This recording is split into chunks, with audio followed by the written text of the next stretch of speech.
Hey everyone, it's Todd Corsetti. I've been asked a lot about my Bronco and if I do a short video on it, so I thought I'd do that real quick, give you a little tour. It's a 1972 Ford Bronco painted in hot ginger poly with a soft top, 1-inch body lift and 2.5-inch frame lift. Put 16-inch rims, Kelly tires. You know, there's a bunch of people involved. Steve at Big Sky Broncos. Also a lot of parts from Wild Horses, Tom's Bronco parts. There's a chicken. Bronco Connection. And then the website, Classic Broncos. Ton of information that I got off of there that I've used. Halogen headlights, which helps a ton for visibility. Those are really nice safety upgrades. Got dual tanks. I also added a electronic switch to switch between the tanks.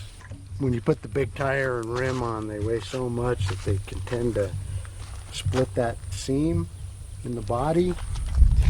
So I fabricated this support.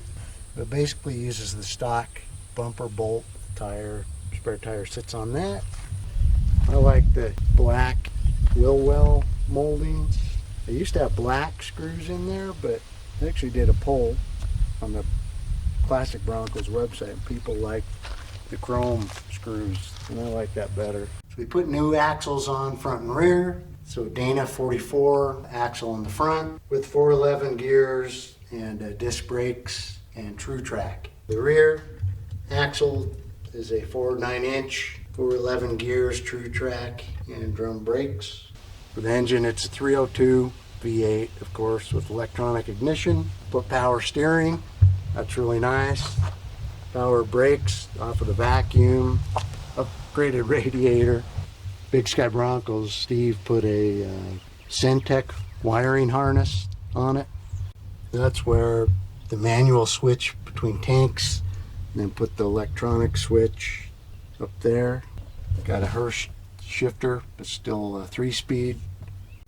Alpine stereo in the console. Put like a 3.5-inch coaxial speaker in the front speaker location, the factory speaker location.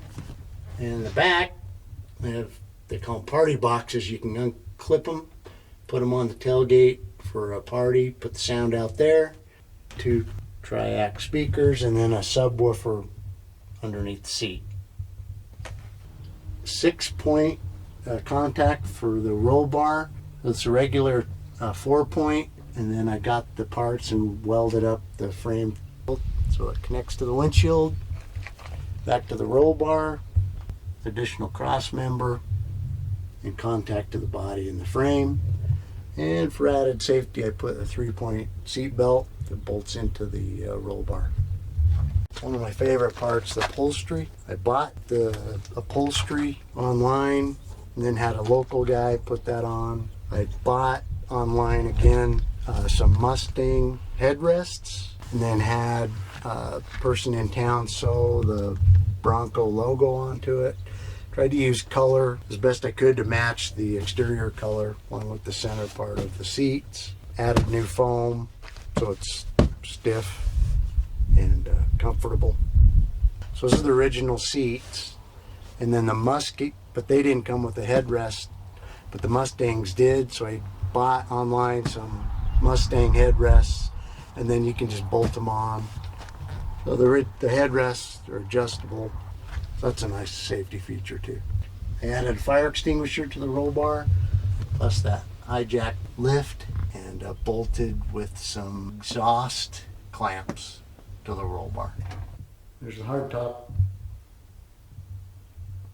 Yeah, someday I'd love to put a 302 or even a 351 modern fuel injected motor with like a 6-speed automatic transmission. That thing would just rock. But not yet. Someday. Thanks for watching. If you have any questions, just leave a comment and I'll try to answer them, although I'm far from an expert. As always, please like, comment, and subscribe. Thanks.